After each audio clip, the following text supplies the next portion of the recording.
Good morning, students. Welcome to your GK class. Today we are going to start our chapter 13, Customer and Business Terms.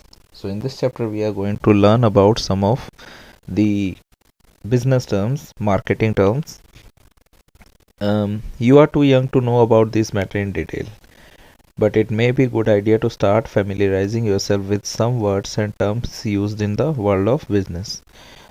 Since you are quite young, कि मतलब आप बहुत छोटे हैं और आपको इन सब की ज़्यादा समझ नहीं है, पर कुछ ऐसे वर्ड हैं जो आपको आइडिया होने चाहिए कि मार्केट में क्या यूज़ होते हैं.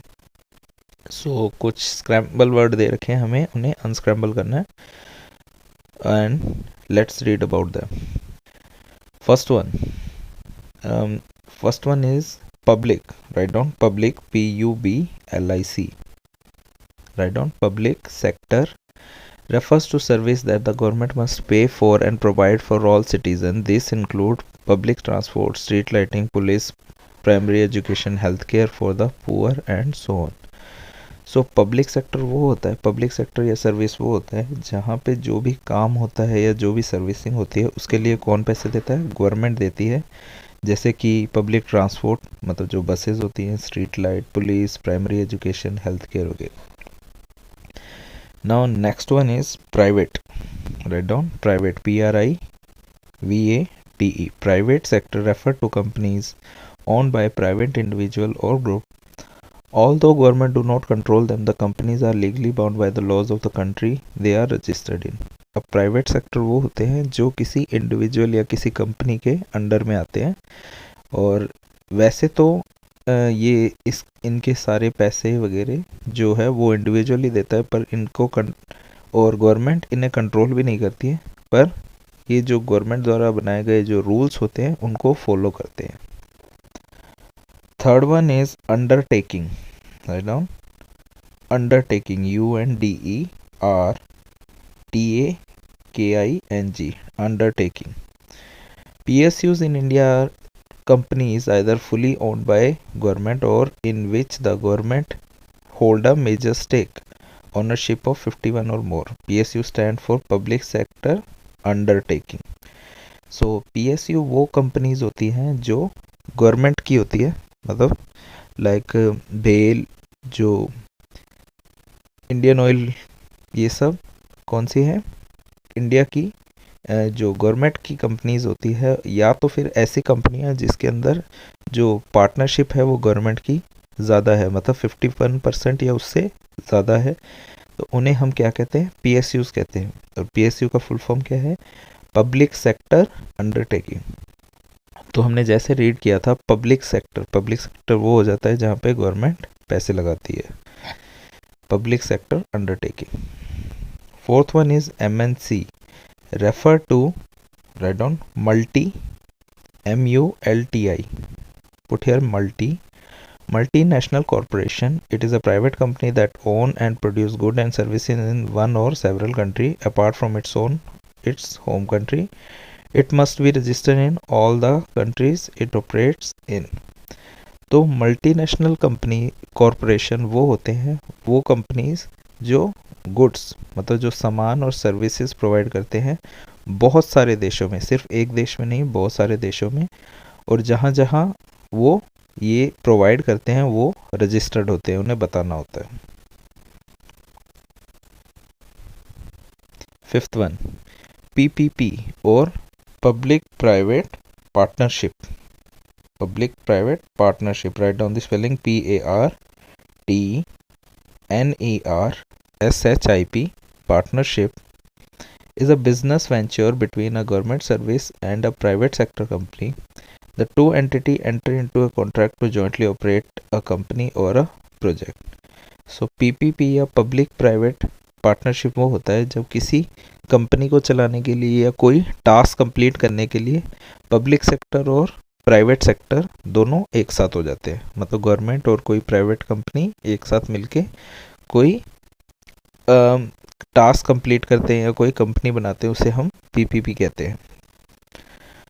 Now sixth one is FMCG और fast, FAST, fast moving customer good are products that have a short shelf life and are usually priced low. They could be highly perishable items like fruit, vegetable or milk. They could also be non-durable goods like grocery or stationery that require frequent purchase. So fast moving customer goods वो होते हैं जिनकी life होती है वो काफ़ी छोटी होती है, मतलब वो जल्दी ख़राब हो जाते हैं और उनके जो प्राइस होती है, जो उनके कीमत होती है वो भी कम होती है। या तो ये ऐसे भी हो सकते हैं पेरिशेबल मतलब जो जल्दी ख़राब हो जाए। पेरिशेबल आइटम हो सकते हैं जैसे कि फ्रूट, वेजिटेबल, मिल्क, क्योंकि अगर हम इन्हें जल्दी यूज़ ना करें तो ये ख़राब हो जाते हैं। या फिर ऐसी चीज़ें जैसे कि ग्रोसरी या स्टेशनरी जो फटाफट रिप्लेस करनी पड़ती है, अगर ये अभी नहीं खरीदो तो बाद में नहीं मिलेगी, ऐसी चीज़ें। तो ये होती है फास्ट मूविंग कस्टमर गुड, क्योंकि इन्हें आती है और ये फटाफट सेल हो जाती है, इसलिए हम इन्हें फास्ट मूविंग कहते हैं। 7th one, some company depend on other smaller company to do a part of their work. This is called BPO or business process outsourcing. An outside company is contracted to do a particular project or function in order to reduce cost. So जो कुछ company होती है वो अपना काम है वो छोटी कंपनियों से कराती है ताकि उनके जो क्या कहते हैं पैसे कम लगे। अगर बड़ी कंपनी वो काम करेगी तो उनको ज़्यादा खर्चा होगा, इसलिए वो अपने काम छोटी छोटी कंपनियों से कराती है और इसे हम क्या कहते हैं BPO, मतलब business process outsourcing. Write down the spelling of business. BUSINESS, business. Now let's come to the B exercise. What you as a customer should know, true or false. मतलब आपको कस्टमर के हिसाब से क्या क्या पता होना चाहिए। Since you are a customer, आप कस्टमर हो, आप मार्केट में जाते हो, सामान खरीदने जाते हो, तो आपको क्या क्या पता होना चाहिए। And it is a true false question. All goods should have a MRP mentioned on it or on the package. MRP stands for minimum retail price. हर किसी को MRP पता होनी चाहिए, मतलब MRP लिखी होनी चाहिए हर चीज़ पे या उसके पैकेज पे, और MRP का फुल फॉर्म है minimum retail price. Write down false, write false. MRP is maximum retail price. MRP is maximum retail price. Now the second one is product that we eat or drink have either a green dot or red dot on the packaging. हम जो चीज़ खाते हैं या पीते हैं उनके ऊपर red dot या ग्रीन डॉट होता है। यस, राइट डाउन ट्रू, उसे हम एगमा कहते हैं। Now the third one, the ingredient that were used to make packaged food or drink item need not be mentioned. जो इंग्रेडिएंट हम यूज़ कर रहे हैं पैकेजिंग के लिए फूड या ड्रिंक आइटम को, वो बताने की हमें ज़रूरत नहीं है। राइट डाउन फॉल्स, वो बिल्कुल इम्पोर्टेंट है। Write down false. Fourth one, the total weight or volume of an item within a carton, package or a bottle must be mentioned. जो टोटल वेट है या वॉल्यूम है किसी आइटम का वो हमें पैकेज पे बताना पड़ेगा। That is also true.